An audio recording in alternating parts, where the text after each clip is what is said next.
Hey, happy Friday. You know the drill, or you'll catch on very quickly. It's time to talk about another book. Now, are we going to be talking about yet another house haunted by intergenerational trauma? Survey says yes. We're going to be talking about A House with Good Bones by T. Kingfisher, which should be no surprise to anybody here. I really should highlight something like a romance again here soon. It feels like we've been trending a little heavier lately, but what can you do? And before we jump into it fully here, in something that really has no bearing on anything, know that my hair is currently at the length that is driving me up a wall. It just feels like it's never doing what I want it to. So if I show up with shorter hair in the next couple of weeks, don't be surprised. And if it's bothering you as much as it's bothering me, I apologize. But to jump into it, let's talk about A House with Good Bones by T. Kingfisher. This is only the second book by T. Kingfisher I have read, and it is the first adult novel I have read. And this is kind of a Southern Gothic horror novel, and it follows Sam, who is an entomologist, and she is coming back to her mother's house as she's kind of in between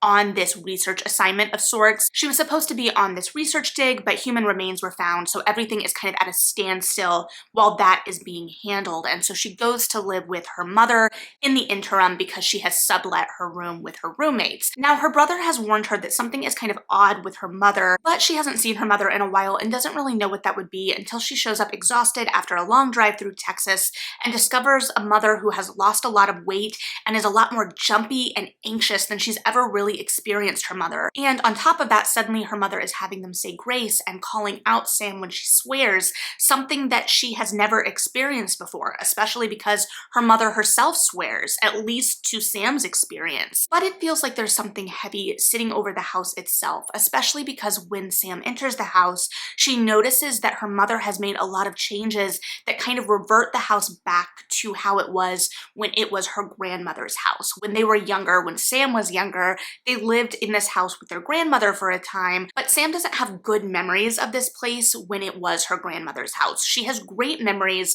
of it being her mother's house after her grandmother died, but there's a real sense of claustrophobia and kind of always having to watch your step and watch your words under her grandmother's roof. And we see this reflected in kind of the flightiness that her mother is reflecting in the present, but Sam kind of connects this and worries that this is connected to potential mental decline from her mother. And so she's doing all of these internet searches that are leading her down these WebMD rabbit holes that are very concerning. However, even amidst this, Sam is noticing things not quite right in the house. For instance, she goes out to the garden where her grandmother's beloved and prized roses are, and her mother says that she's not taking care of these roses, that Phil, her handyman and gardener, is.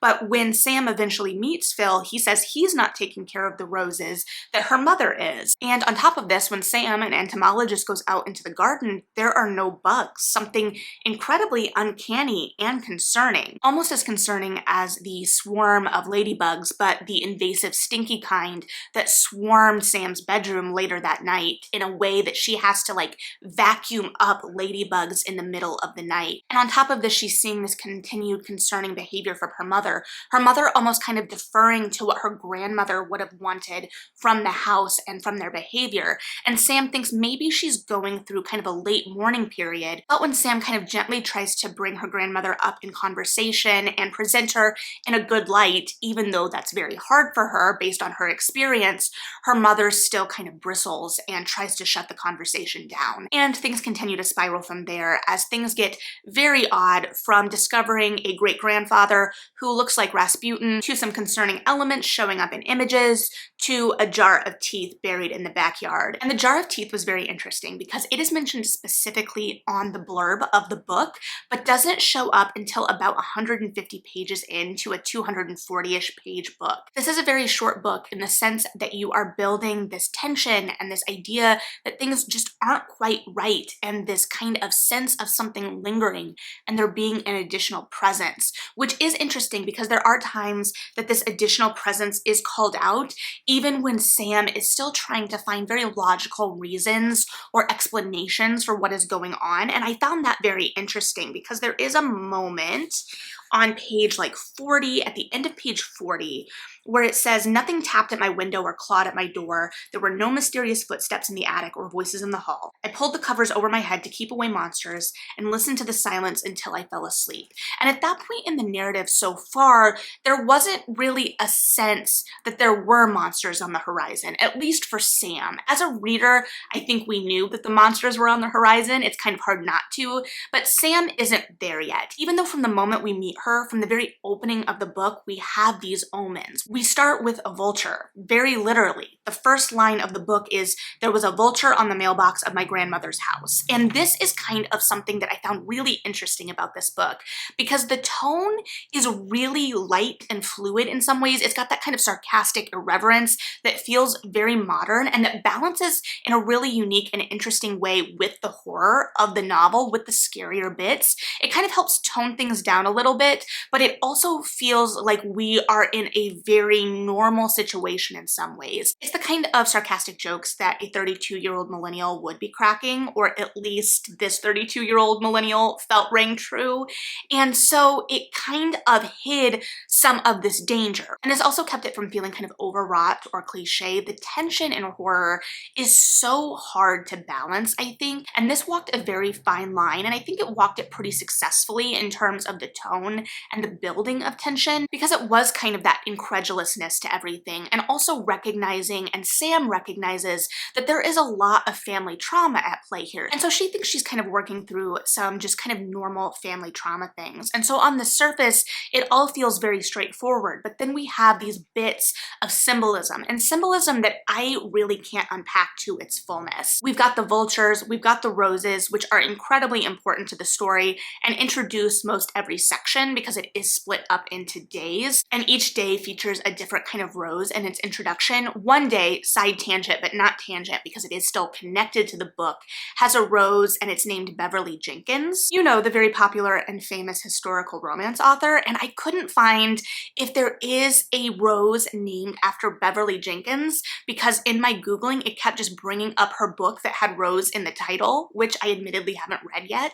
So for any of my rose people that know roses, my gardeners, is there a rose named after Beverly Jenkins? I thought that was a great tie-in or nod, but definitely something that sent me on my own Google spiral. But we have these things, the vultures, the roses, the bugs, or lack thereof, that really serve as these symbolic pieces. And we also have some larger symbolic pieces that are a little bit more obvious, but the narrative knows those are a little bit more obvious. And I found it really interesting because I think we get caught in these spirals and cycles of discourse online, especially where we have this idea of classics and what classics are, and proponents of classics. And listen, I love classics, I read classics, but those who seem to view classics as kind of the be-all end-all of literary depth, especially in comparison to genre fiction, which this would fall under, it was a very interesting comparison because this does have a lot of depth to it. And so we have this kind of literary depth of the story and the symbolism that is masked a little bit by the glibness almost of the voice, but the voice is so approachable, so readable, and so compelling in a lot of ways.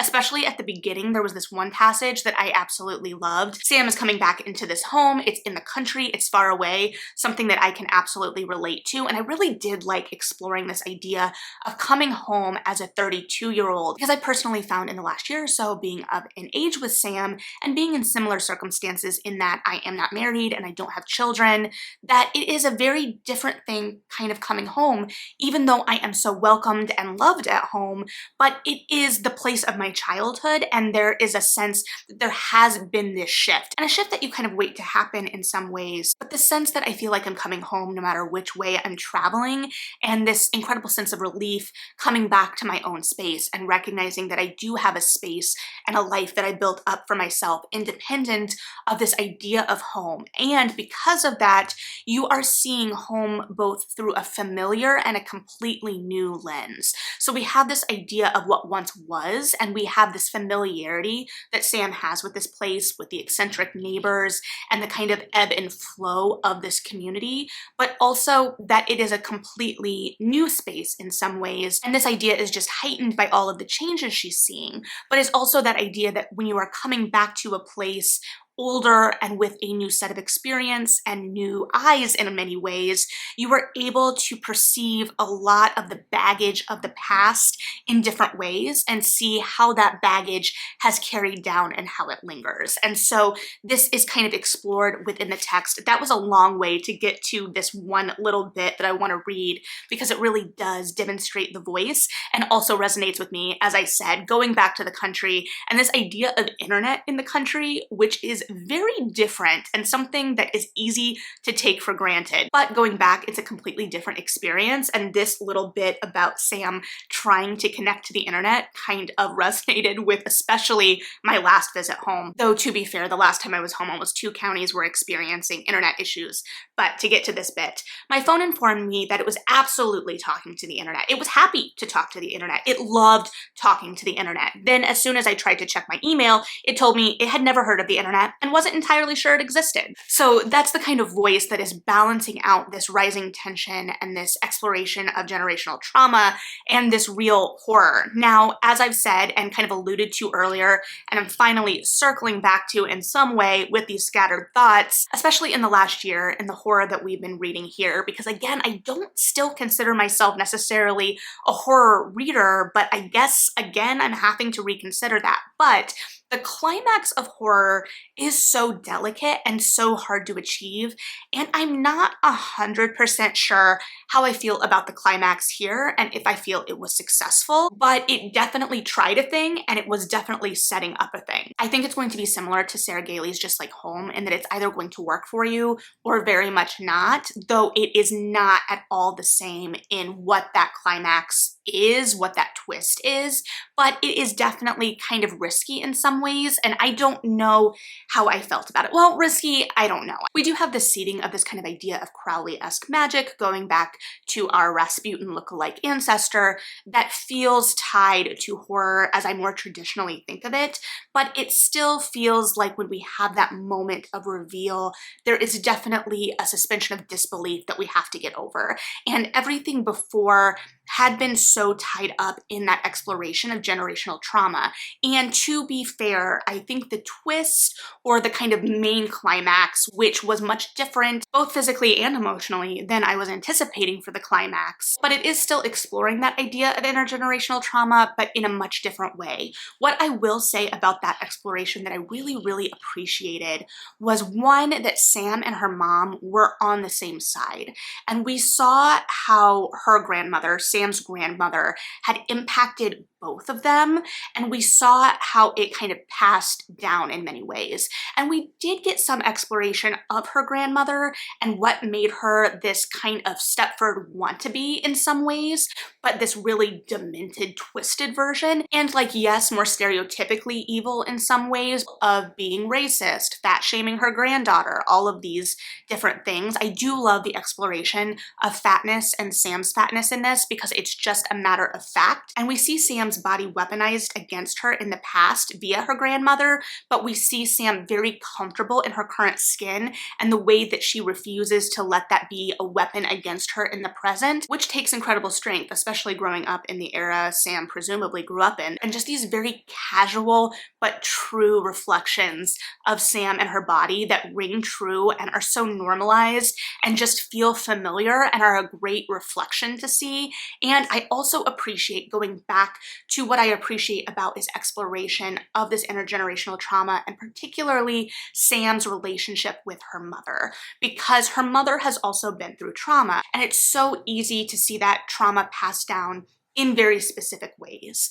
And we see Sam's mother fighting against that so proactively to an almost unrealistic point in some ways, though I definitely appreciate Edie, Sam's mom's, attempts to push back against how her mother raised her and not raise her children in the same way. But Sam's grandmother is a really heightened reflection of a very particular kind of woman at that time. And we see Edie's trauma come out mostly in her skittishness, which makes sense in that we have this this idea based on the narrative that she probably faced a lot more abuse than we even saw with Sam, because she stood as a barrier between Sam and her grandmother in some ways, and there was at least one line that kind of indicated as much. So I was a little surprised in some ways, and again, I don't have a degree in psychology or sociology by any means, but in many ways Edie was very well adjusted considering what she had come from. But at the same time, it was really nice to see that kind of teamwork in a way between Edie and Sam, and they were facing down the demons of their past together in many ways, and it was a different approach than I've seen taken in a lot of instances, because it's so easy to kind of face mother and daughter against each other, and I guess in some ways we still kind of are, because Edie is facing off against her mother in some ways. But I appreciated the camaraderie between the two and the idea that you could face off against these kind of traumas together, though I would never pretend that that is necessarily easy. And I think that that's one of the main things being explored here. So I think this is being kind of billed as an updated, modern Southern Gothic. I admittedly haven't read a whole lot of Southern Gothics in particular. We know I like Gothics, but this definitely has a more modern, kind of irreverent voice in a lot of ways that really resonated with me personally as a reader and gave a new kind of angle to everything. Now, like I said, the climax may be hit or miss depending on the reader, but honestly, I think that that's pretty par for the course in stories like this. For instance, I love Mexican Gothic, but I recognize that the climax of that book can kind of stretch credulity a little bit as well. So it's just kind of what you're in the mood for, I think. But I would be very interested, or will be very interested, to hear your thoughts on the climax of this and whether it worked for you, as well as everything else. What you kind of took from the symbolism, what you thought about the relationship between Sam and Edie, what you thought about the voice and how everything progressed and built, just your thoughts on the whole shebang, I guess. So let me know what you're thinking. Thanks as always for hanging out and listening to my thoughts, even if they felt a little potentially more surface level today than usual, but appreciated as always. Like and subscribe if you feel like it, read something good, and yeah, bye.